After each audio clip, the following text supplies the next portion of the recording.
Bharat America के बीच बढ़ी तल्खियां सिर्फ रूसी तेल खरीदने से नहीं है, इसके पीछे कुछ और भी वजह हैं।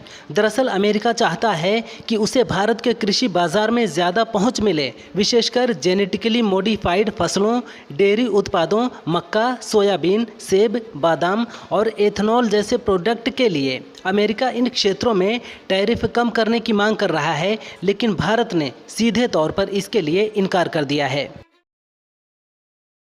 यूपी में पीडीए पाठशाला को लेकर सियासत तेज हो गई है। भदोही के बाद अब कानपुर में सपा नेताओं पर केस दर्ज हुआ है। कानपुर में बिल्हौर खंड शिक्षा अधिकारी ने सपा नेता और पूर्व विधानसभा प्रत्याशी रचना सिंह गौतम पर केस दर्ज कराया है। आरोप है कि सपा नेत्री ने सरकारी प्राथमिक विद्यालय में बिना परमिशन के पीडीए पाठशाला लगाई थी। इसके अलावा स्कूल बंद होने की अफवाह फैलाने का भी आरोप लगा है। ब्रिटेन की पार्लियामेंट्री कमेटी ने भारत को दमनकारी देशों की लिस्ट में डाल दिया है। कमेटी ने transnational repression in the UK नामक लिस्ट जारी की है, जिसमें भारत समेत 12 देश शामिल हैं। रिपोर्ट में कहा गया है कि विदेशी सरकारें यूके में रहने वाले लोगों को डराने और उनकी आवाज़ दबाने की कोशिश कर रही हैं। भारत के संबंध में खालिस्तानी संगठन सिख फॉर जस्टिस का जिक्र किया गया है। आरएसएस प्रमुख मोहन भागवत की गिरफ्तारी के दावे पर सपा सांसद अफजाल अंसारी ने कहा कि आप हेमंत करकरे का स्टेटमेंट देखिए, उन्होंने सब साइंटिफिक एविडेंस दिए थे।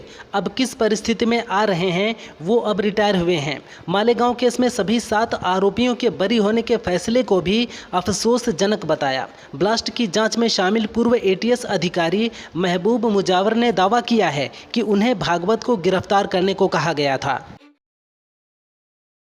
अलीगढ़ में पति ने रिचार्ज नहीं करवाया तो पत्नी ने नहर में छलांग लगा दी। स्थानीय गोताखोरों ने महिला को बचाने के लिए रेस्क्यू ऑपरेशन चलाया, लेकिन उसका पता नहीं चल सका। महिला की पहचान फरीदपुर गांव निवासी 28 वर्षीय वंदना पत्नी सोनू के रूप में हुई है। महिला के देवर प्रशांत ने बताया, भाभी कई दिन से मोबाइल रिचार्ज कराने के लिए कह रही थीं। किन्हीं कारणों से भाई रिचार्ज नहीं करा पाए। इसी से नाराज़ होकर उन्होंने ये कदम उठा लिया।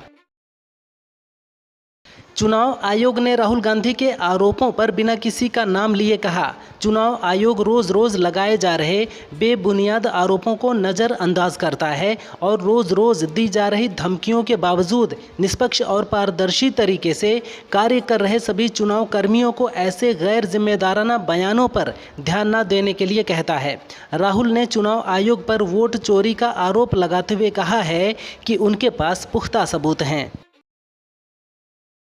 अवैध धर्मांतरण के आरोपों में गिरफ्तार छांगुर बाबा उर्फ जलालुद्दीन की कस्टडी खत्म हो गई है। उसे लखनऊ में स्पेशल कोर्ट ने 5 दिन के लिए ईडी को सौंपा था। कस्टडी रिमांड के दौरान उससे बैंक खातों और संपत्तियों पर पूछताछ हुई।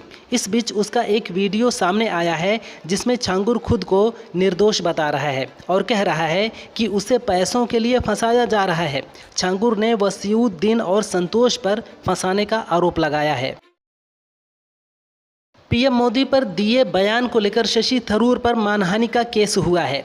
मामले में सुप्रीम कोर्ट ने कहा, चलिए केस खत्म करते हैं। सार्वजनिक जीवन में रहने वालों को इतना टची नहीं होना चाहिए।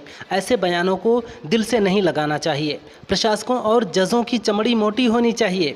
2018 में थरूर ने कहा था कि आरएसएस नेता ने मोदी की तुलना शिवलिंग पर बैठे बिच्छू से की थी। इसको लेकर बीजेपी नेता राजीव बब्बर ने थरूर पर मानहानि का केस किया है। कलाम लैब्स ने भारतीय सेना की ज़रूरतों को ध्यान में रखते हुए स्वदेशी सुसाइड ड्रोन तैयार किया है। ड्रोन में 1 किलो विस्फोटक है और ये लगभग 33,000 फीट की ऊंचाई से 100 किलोमीटर दूर तक दुश्मन को नुकसान पहुंचा सकता है। नासिक के देवलाली स्थित आर्टिलरी मुख्यालय में कलाम लैब्स ने इस ड्रोन का सफल परीक्षण करके इसे सेना के सामने पेश किया है। बताया जा रहा है कि ड्रोन इतना खास है कि ये भविष्य की जंगों का गेम चेंजर हो सकता है। केंद्रीय परिवहन मंत्री नितिन गडकरी ने हाल ही में एनुअल फास्टैग पास का ऐलान किया था। इस सालाना पास की शुरुआत आगामी 15 अगस्त से देश भर में की जाएगी। इसको NHAI के वेबसाइट पर भी लिस्ट कर दिया गया है। इस पास के जरिए 3,000 रुपये खर्च करके पूरे साल या 200 ट्रिप्स तक की यात्रा की जा सकेगी। ये सालाना पास केवल प्राइवेट कार, वैन और जीप जैसे वाहनों पर ही लागू होगा। इसमें कमर्शियल वाहन शामिल नहीं हैं। भगवा आतंकवाद पर कांग्रेस सांसद इमरान मसूद ने कहा, इस शब्द को तत्कालीन होम सेक्रेटरी RK सिंह ने गढ़ा था। ये उनका ही नैरेटिव था जिसके बदले में वो 10 साल तक बीजेपी सरकार में मंत्री रहे। इससे ज़्यादा इनसे क्या उम्मीद की जा सकती है। जो मरे उनके साथ इंसाफ हुआ नहीं, ब्लास्ट भी हुए। स्कूटर किसके नाम था? NIA की विफलता है। ये सुप्रीम कोर्ट में भी नहीं जाएंगे। मुंबई के आरोपियों को बरी किया गया तो ये तुरंत सुप्रीम कोर्ट चले गए। बॉम्बे हाई कोर्ट ने एक फैसले में कहा है कि यदि पति और पत्नी के बीच शादी को लेकर विवाद चल रहा है और इस दौरान आरोप को साबित करने के लिए पत्नी अगर पति को नपुंसक बोलती है तो ये अपराध नहीं माना जाएगा। बता दें कि एक शख्स ने याचिका दायर करते हुए कहा कि उसकी पत्नी ने तलाक, भरण पोषण की याचिका और एक FIR में यौन अक्षमता के बारे में अपमानजनक और झूठे आरोप लगाए हैं। बॉम्बे हाई कोर्ट ने याचिका खारिज कर दी है।